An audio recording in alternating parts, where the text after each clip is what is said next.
Okay, we've made it to video 4 in our 4-part series around boxing in the dark. So far we've covered the brand assessment, we've covered the competitive analysis, we've covered the staff understanding and internal clarity. Next up, we want to look at what the customer actually thinks and how they perceive our brand. So this can be tough to do internally. You know, often you don't want the nodding dog kind of theory where people just would tell you what you want to know.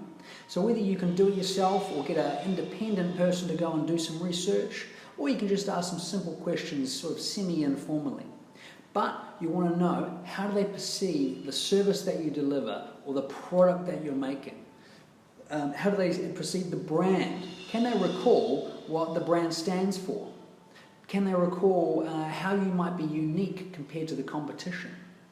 Ask them how you rate compared to the competition, and ask them how you can improve your product or service to better their lives.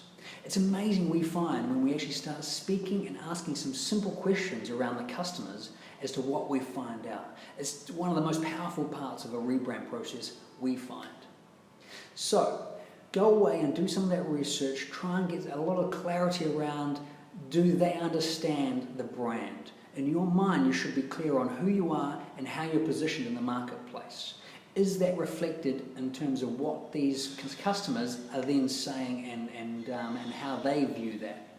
If there's not, you've got what we call a disconnect. You've got a problem because you think you're one thing, but you're not communicating that clearly enough for the customer to actually pick up and perceive that. If that is the case, then you need to work on internal clarity. We've got other videos around that, but you need to distill your brand down and communicate it clearly.